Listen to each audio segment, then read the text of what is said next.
আসসালামু আলাইকুম। বিশ্বাসঘাতকতা বিশ্বাসঘাতকতা কিন্তু অনেক বড় বদ একটা জিনিস, অনেক বদ একটা অভ্যাস, অনেক বদ একটা যাই বলতে পারেন আপনারা। মানে বিশ্বাসঘাতকতাটা অনেক খারাপ একটা জিনিস আমার দৃষ্টিতে। আপনারা যে যেরকম মনে করেন না কেন, কারণ যে ব্যক্তি, একটা কথায় আছে, যে ব্যক্তি একবার আপনার বিশ্বাস ভেঙে দিছে তাকে পুনরায় বিশ্বাস করাটা আপনার জীবনের সবচেয়ে বড় বোকামি। আর যে একবার বিশ্বাস ভেঙে দেয় তার সাথে তো কোনো সম্পর্ক রাখবেনই না। কারণ যে একবার আপনার সাথে বাটপারি করতে পারছে, বেইমানি করতে পারছে, বিশ্বাসটা ভেঙে দিতে পারছে, সে পুনরায় বারবার আপনার বিশ্বাসটা ভেঙে দিতে পারে। Be careful. আর বিশ্বাস, ভাই, একটা মানুষের বিশ্বাস তখনই আপনার উপরে পূর্ণ আস্থা রাখতে পারে, একটা মানুষ তখনই আপনার উপর পূর্ণ বিশ্বাস এবং সঠিক বিশ্বাসটা আপনার উপর রাখতে পারে যখন সে আপনাকে তার মনটা উজাড় করে সবকিছু দিয়ে আপনাকে ভালোবাসে। বা আপনার আত্মীয় স্বজন, আপনার আব্বু আম্মু বলেন, ভাই, আব্বু আম্মু প্লাস নিজের পরিবারের কারো বিশ্বাসটা জীবনে কোনোদিন ভাঙবেন না। নিজের পরিবারের কারো বিশ্বাসটা কোনোদিন ভাঙবেন না, কারণ বিশ্বাসটা মানে সবচেয়ে বড় জিনিস হলো বিশ্বাস। কারণ একটা সম্পর্ক 1000 দিন হয়ে গেছে, লাখো দিন হয়ে গেছে, মানে লাখো দিন তো আর হবে না, কথার কথা বললাম আর কি। একটা সম্পর্ক মনে করেন এক যুগ পর্যন্ত চলে গেছে, সম্পর্কটা কোনো বিয়েতে পূর্ণতা পায় নাই। ওই বিশ্বাসটা আপনি টিকে রাখতে পারবেন না, মানে ওই সম্পর্কটা আপনি টিকে রাখতে পারবেন না যদি আপনার বিশ্বাসটা না থাকে। মনে রাখবেন, বিশ্বাসটা কিন্তু অতি গুরুত্বপূর্ণ একটা জিনিস।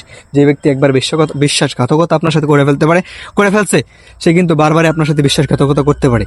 বি কেয়ারফুল, অতীব সতর্ক থাকবেন। আর বিশ্বাস, মানুষের বিশ্বাসটা কিন্তু ভাই অতীব মানে খুব গভীরের একটা জিনিস, খুব গভীরের একটা উপলব্ধি করার বিষয়। যে ব্যক্তি আপনার বিশ্বাস ভেঙে দেবে, মানে তার সাথে তো কোনো সম্পর্ক রাখবেনই না আপনি। আমার কথা মোটে মাটে তার সাথে কোনো সম্পর্কে আপনি রাখবেন না। কেননা ভাই শুনেন, মানে একিন বিশ্বাস, কারণ একিনে দড়িয়ে পার বিশ্বাস করলে অনেক কিছু হয়, অনেক কিছু সম্ভব। যেমন আমি নিজের প্রতি বিশ্বাস রাখি, আজকে যেটা আমি জীবনে কোনোদিন কল্পনা করি নাই, ওই কাজটা কিন্তু আমি করতেছি। আর ইনশাল্লাহ আমি করতে পারবো, ইনশাল্লাহ। আমার এই সেই মানে আমার সেই বিশ্বাসটা আছে, আমার সেলফ কনফিডেন্স, আত্মবিশ্বাসটা আছে। দেখেন ভাই, বিশ্বাসঘাতকতা, বিশ্বাস করলে যদি বিশ্বাসঘাতকতা করতে হয় তাহলে ওই বিশ্বাস আপনি কেন করবেন, কাকে করবেন?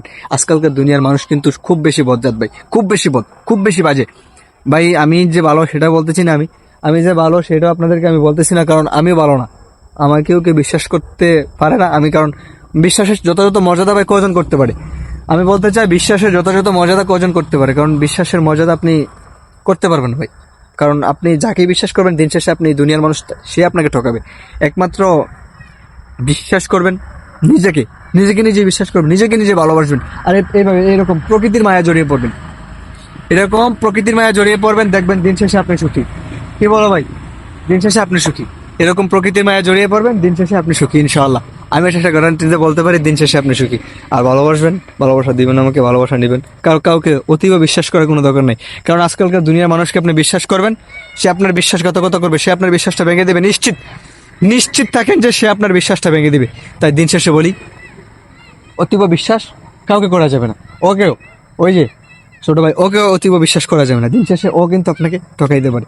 দিন শেষে এটা মজা করে বলছি, দিন শেষে যে কাজটাই করেন, কাউকে অতিরিক্ত বিশ্বাস করা যাবে না। অতিরিক্ত বিশ্বাস করবেন, অতিরিক্ত বিশ্বাসের ফল কিন্তু অতীব জঘন্য হবে। তো ভালোবাসা দিবেন আমাকে, ভালোবাসা নেবেন আপনারা, মন থেকে ভালোবাসা রইল আপনাদের প্রতি।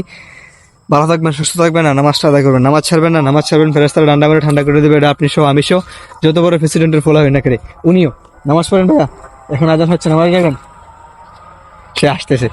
ভাই কি বলবো, ভালো থাকবেন, সুস্থ থাকবেন, আর আমার জন্য দোয়া করবেন। ভালোবাসা রইল আপনাদের প্রতি। আজান হয়েছে, এখন নামাজে যাবো, নামাজ পড়বেন। আমি বারবার প্রত্যেকটা ভিডিওতে প্রায়